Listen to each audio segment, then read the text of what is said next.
Hello বন্ধুরা, আসসালামু আলাইকুম। সবাই কেমন আছেন? আজকে আপনাদের সাথে কিছু সিম্পল রান্না শেয়ার করবো। আর এই ভিডিওটা অনেক আগের মানে অনেক আগের, প্রায় 1 মাস আগের। আপনাদের ভাই অফিসের কাজে নরসিংদী গেছিল, আর সেখান থেকে তাজা তাজা এই সবজিগুলো নিয়ে আসছে। সেটাই আজকে আপনাদের সাথে শেয়ার করবো। আজকে আমার ছেলে একটু বেশি দুষ্টুমি করতে আছে, ভিডিওতে অনেক শব্দ আইতেছে, এই জন্য তো কষ্ট হইলো। একটু ভিডিওটা সবাই দেখেন। একটা সুন্দর গোল ছিল এবং একবার কচি ছিল, একবার দেখতে অনেক কিউট লাগতে আছে, আর দেখে তো আমার অনেক ভালো লাগছে। মৌসুমি আনছে কচুরলতি আনছে, আর আনছে দুন্দুল। মৌসুমি ছাড়া বাকি সব সবজি আমার অনেক পছন্দ। মৌসুমি আমি খাই কিন্তু তেমন পছন্দ করি না। প্রথমে আমি লাউটা কেটে নেবা। লাউটা আমি চিংড়ি মাছ দিয়ে রান্না করবো। লাউটা এত জালি ছিল কি বলবো। আর লাউয়ের ছোলাটা আমি নেবো ভাজি করার জন্য। আর এখন যদি হালকা হালকা শীত, এখন কিন্তু লাউ চিংড়ি মাছ দিয়ে রান্না করলে সেই মজা হয়।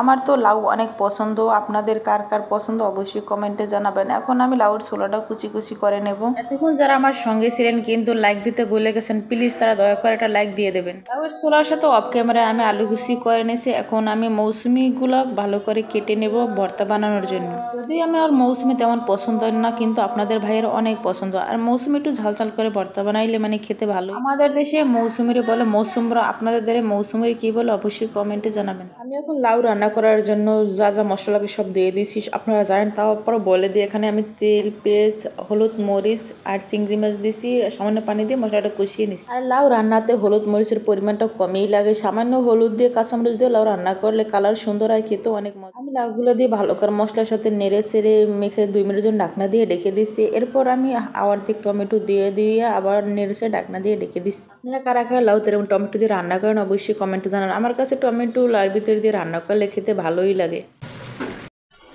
একদম জ্বালিয়ে ছিল, এই জন্য কষানিতে প্রায় সেদ্ধ হয়ে গেছে। এরপর সামান্য পানি দিয়ে আর একটু রান্না করে নেব।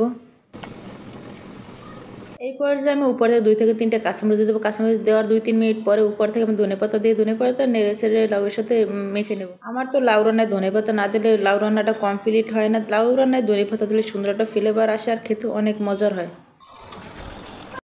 লাউ রান্না আমার অলরেডি শেষ। মৌসুমিটা ভালো করে দিয়ে পানি দিয়ে সেদ্ধ হতে দিয়ে দিয়েছি। আর অফ ক্যামেরায় আমি কাঁচামরিচ আর পেঁয়াজও মৌসুমির সাথে ভালো করে সেদ্ধ করে নিয়েছি। এখন আমি ভর্তাটা বানিয়ে নিচ্ছি। আসলে হাতে নিয়ে সবসময় মোবাইল নিয়ে ভিডিও করা সম্ভব না, যেহেতু আমরা নতুন ভিডিও করি, আর কেমন যেন লজ্জাও লাগে। আর অফ ক্যামেরাতে লাউয়ের ছোলার ভাজিটাও করে নিয়েছিলাম।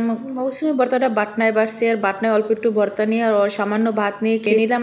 মৌসুমি ভর্তাটা অনেক মজার হয়েছে। বেশি বাড়াবো না, আমার আজকের ব্লগটা এই পর্যন্ত। আজকে আমার রান্নাবান্না কেমন লাগছে অবশ্যই জানাবেন, আর ভালো লাগলে লাইক কমেন্ট শেয়ার করে দিবেন। সবাই ভালো থাকবেন, সুস্থ থাকবেন। আল্লাহ হাফেজ, আসসালামু আলাইকুম।